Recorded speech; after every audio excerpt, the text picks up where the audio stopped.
Don't wear the uniform, he said. Just come as yourself. That was Dad's voice, clipped neutral, like he was managing an appointment instead of inviting his daughter to a family event. I stood in the corner of Gate 27, Terminal C, rechecking my boarding pass, as if something on the paper might shift. I hadn't been home in 10 years. Not for holidays. Not for weddings. Not even when Mom got sick. But now there was this tribute, part celebration, part memory, part small-town theater, organized to honor what Dad called the legacy of the Kessler family, which really meant his legacy. And my brother's. He hadn't asked how I'd been. He hadn't asked if I needed a ride from the airport. Just, don't wear the uniform. I ended the call without replying. Then I stared at the carpet pattern for a full minute before finally walking toward the gate. The plane was late. Turbulence out of Denver. I didn't mind. The delay gave me time to rehearse. Hi, I'm Julia Kessler. No, I don't work in an office. Yes, I still serve. No, not the kind with boots and bullets. By the time we landed in Indiana, dusk had soaked into the sky, flattening everything in its path. The rental car lot smelled like oil and wet pavement. Here for the tribute, the attendant asked as he handed me the keys. I gave a tight nod. Big Kessler family thing, right? Real military bloodline. He was being polite. What he meant was, you don't look like one of them. He wasn't wrong. Dad served in Desert Storm. My brother Michael in Afghanistan. I served behind a wall of screens, running ops from an undisclosed bunker in Virginia. Guess that didn't count. The drive back into town felt like slipping into a glove that didn't quite fit anymore. Same diners. Same flag posts. Same judgment tucked behind every mailbox. I didn't go home. I booked a room at a motel 3 miles out. One with peeling wallpaper and a faint smell of bleach. It was perfect. I sat on the edge of the bed and exhaled. Tomorrow would be long. The kind of long that only history, the revisionist family kind, could produce. I opened my bag and pulled out the uniform anyway. Not to wear. Just to remind myself that I belonged to something real, even if no one in that town would say it out loud. The community hall was dressed up like a recruitment ad. Flags. Photo displays. Polished medals. Mannequins in uniform lined the walls like silent guards. The banner read, Kessler Tribute, 3 generations of duty. I was not mentioned once. Not even as a footnote. Aunt May spotted me first. She waved from the coffee station, eyes widening like she'd seen a ghost. I nodded. Her husband gave me a 2-finger salute. Not the respectful kind. The awkward, all right, you weren't too kind. Dad was across the room, talking with the mayor. When he saw me, he didn't smile. Just nodded once, like I was a civilian here on business. And then there was Michael. My brother. The one whose name showed up in every newspaper article about our family. He was already in uniform, holding court near the main photo wall. Hey, he said when I approached. His tone was easy. Practiced. Glad you made it. Dad said you might. Wouldn't miss it, I said. He glanced down at my clothes, black slacks, pressed blazer. No uniform? Following orders, I said dryly. He chuckled, but it didn't touch his eyes. Probably for the best. Folks around here wouldn't get what you do anyway. Classified, right? Right, I said. And wrong. Because if they did get it, if they understood the kind of warfare I was trained for, maybe they wouldn't be so quick to dismiss me as tech support. The tribute began with speeches. First, Dad. He started with a quote about honor. Ended with a story about Michael saving a unit from an ambush. Then came a slideshow. My grandfather in Korea. Dad in a camo-painted Humvee. Michael in full gear, grinning like a postcard. Not one photo of me. Not one mention of Cyber Command. Not one sentence about the time I helped prevent a breach at a U.S. drone control facility that could have collapsed 3 separate missions. I sat through the applause in silence. When the lights came back up, a man approached me from the side. He was tall, broad-shouldered, wearing a VFW pin. You served too, didn't you? I blinked. Yes. He nodded slowly, searching my face. Saw your name once. Think it was about a joint task force, something digital. Joint cyber operations, yes, I said. You still in? I am. Commander. Signals Intelligence, Cyber Warfare Division. But I didn't say it. Not because I was modest. Because I was tired. He clapped me on the shoulder and said, "Good for you." Like I'd taken a second job in customer service. I watched him walk away and thought, maybe it's not that they forget. Maybe it's that they never saw me to begin with. In the back corner, behind a display case of Michael's medals, there was a small laminated program. It listed all family members who had served. Kessler, Raymond, Army. Kessler, William, Marines. Kessler, Michael, Army. Kessler, Julia, Technical Support, Civilian Affiliate. I felt my teeth clench. Civilian Affiliate. I had 3 active duty commendations. A clearance badge higher than my father ever held. I wasn't an affiliate. I was command. But the program had already decided who mattered. I folded it once, tight, and slipped it into my coat pocket. After the slideshow, there were refreshments. Old friends. Church folks.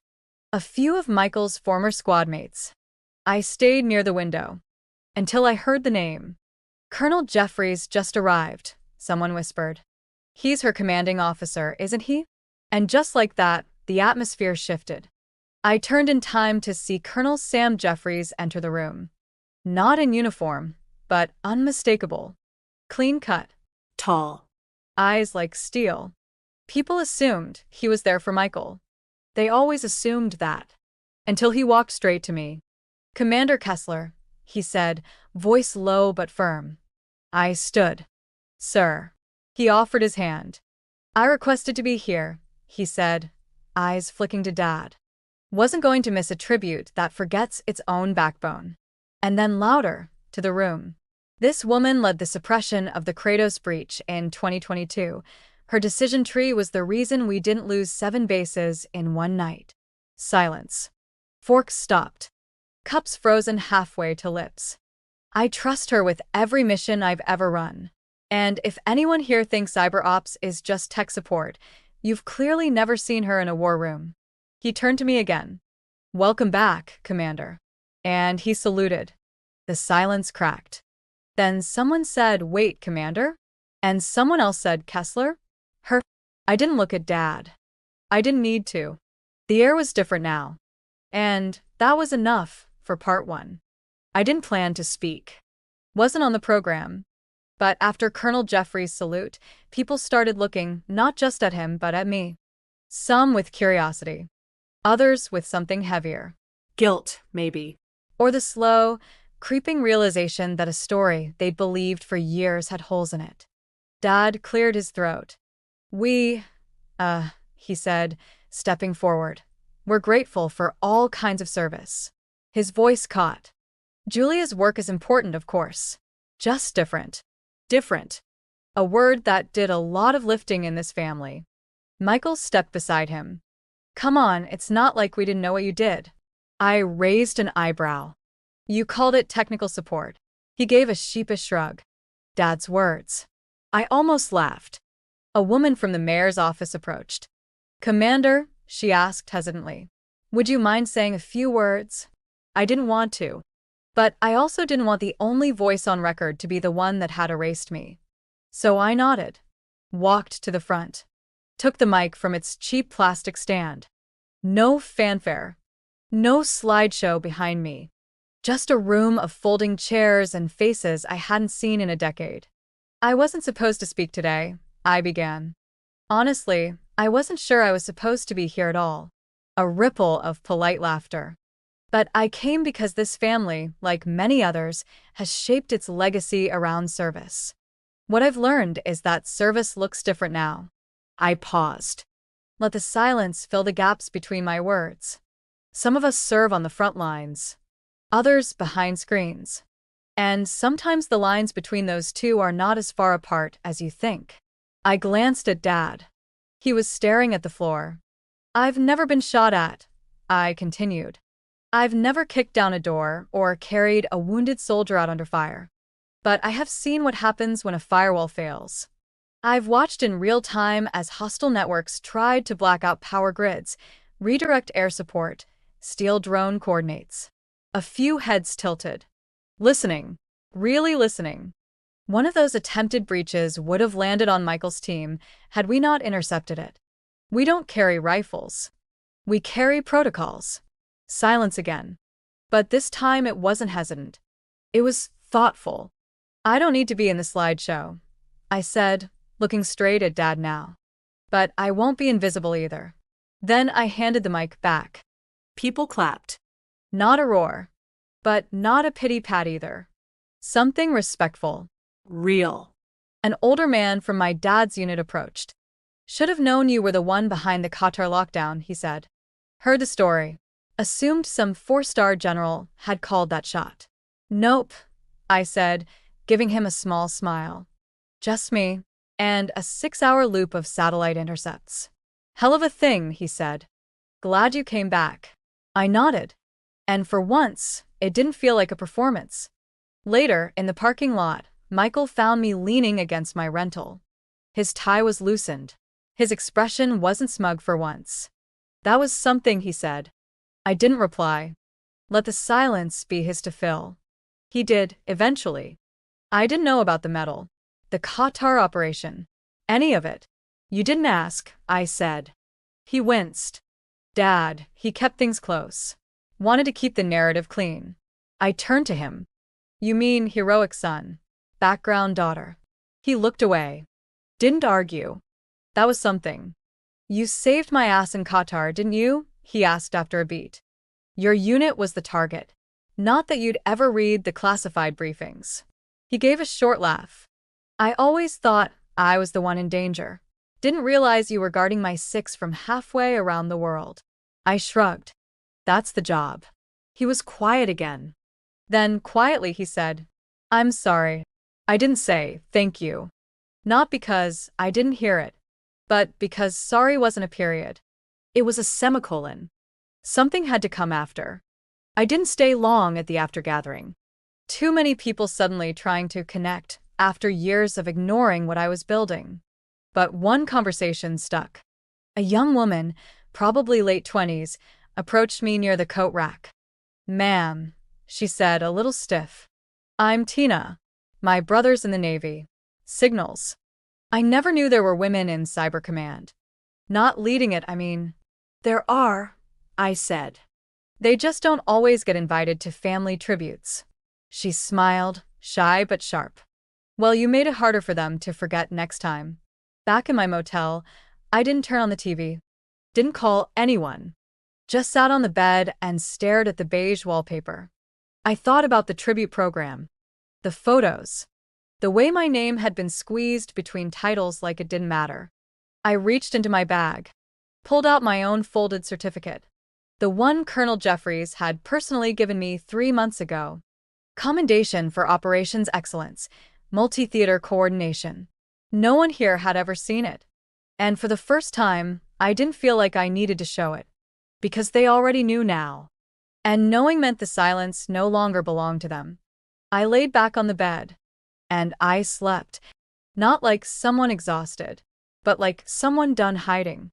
I left town the next morning before anyone else could try and rewrite what they'd seen. No calls. No awkward brunch invites. Just me, the open road, and a coffee that tasted like burnt resolve. As I merged onto the interstate, I thought about Mom.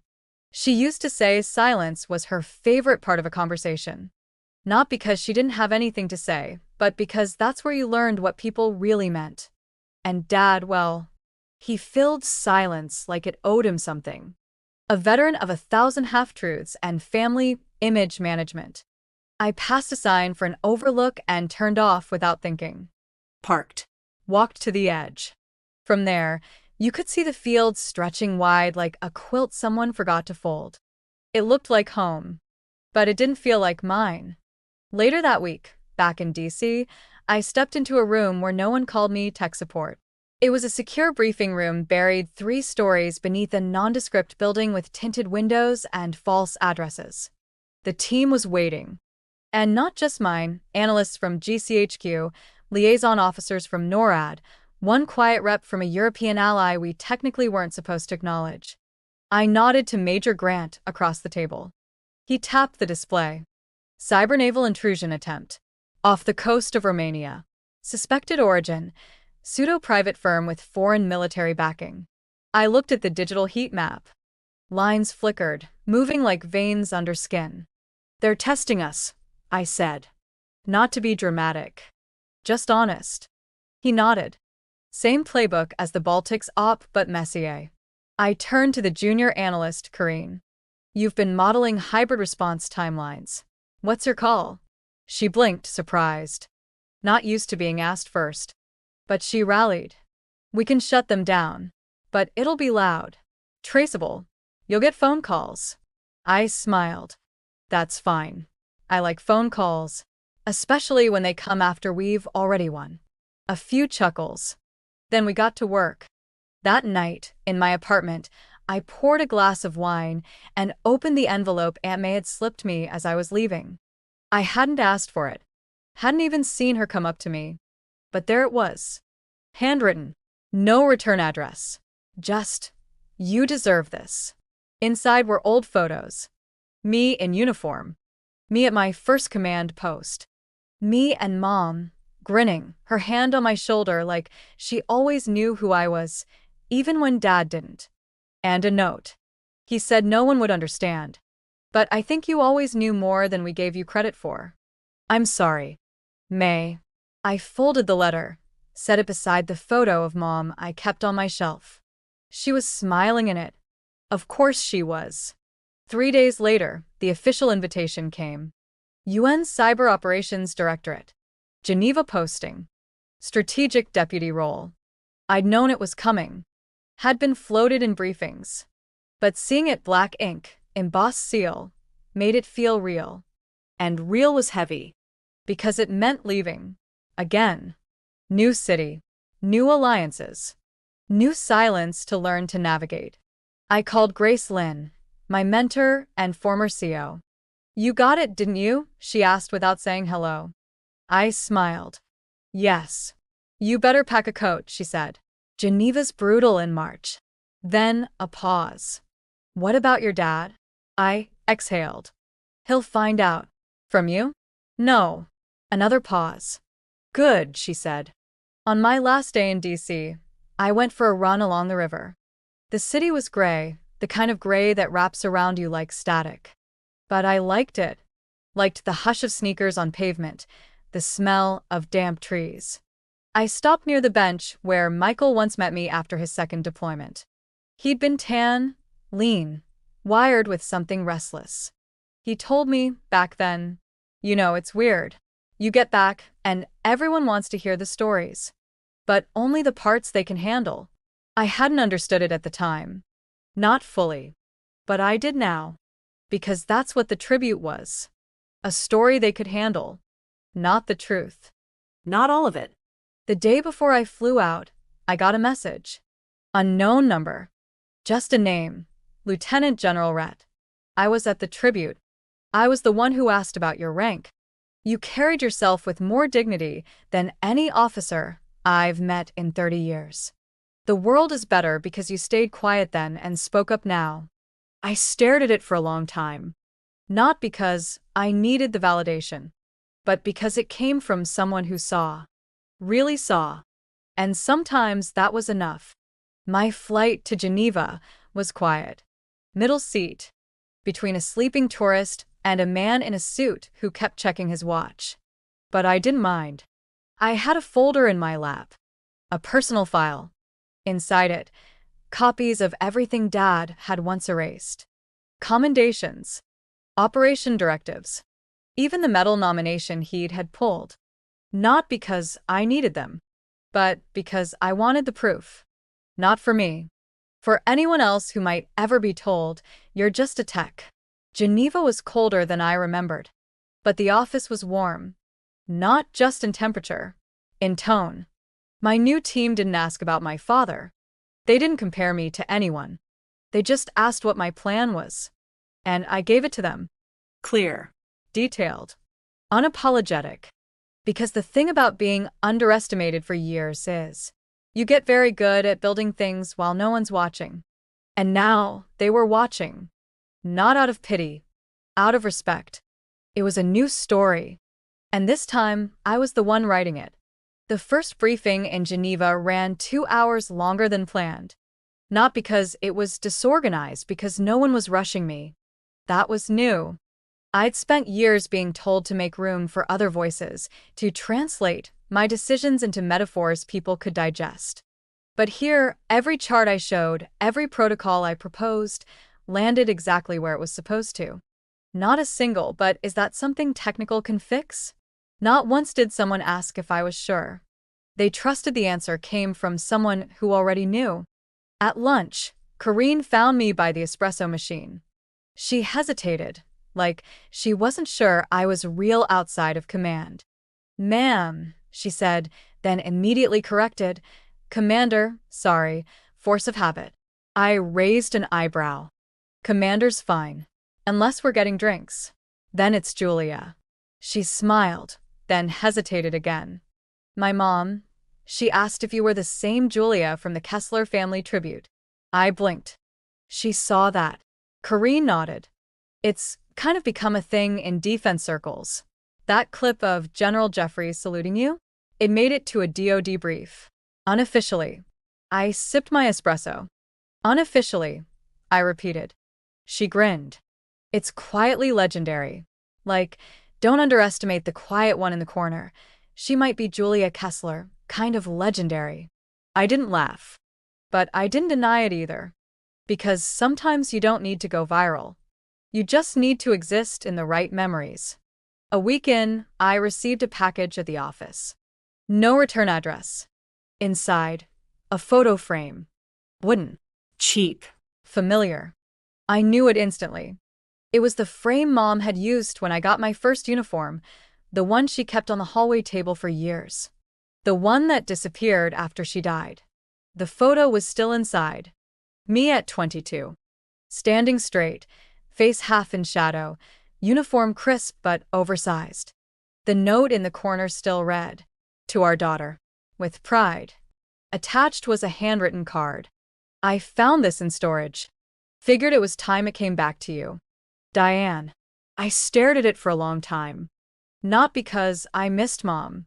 I always miss Mom. But because that frame, tucked away for so long, had survived the quiet erasure of everything else. It had been loved once. And maybe that was still enough. I didn't reply to Dad's email when it came 2 weeks later. Subject: "Proud of you." Just 5 lines. No apology. Just some effort at an olive branch. "We saw the footage. Your aunt showed us the news brief. You did good, kid." Dad. Not, "I'm sorry." Not, "I was wrong." Just, "You did good." I didn't delete it. But I didn't respond either. Because pride offered only when the cameras are rolling isn't the kind I need. Spring thawed Geneva slowly. But even before the trees woke up, the work never slept.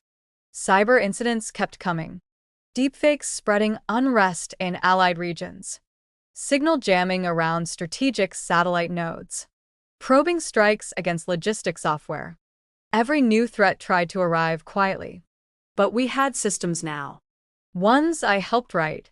Fail-safes designed not to make headlines, but to stop the world from falling apart before lunch. And every time we caught one, someone in the room would glance at me. Not out of surprise. Out of respect. The first time I was asked to keynote a defense symposium, I laughed. Not because it was funny. Because for years, I was the invisible force behind the data wall. Now they wanted my story. Not just the operations. The silences, too. So I told it. No anger. No dramatics. Just truth. About how my name was listed as civilian affiliate.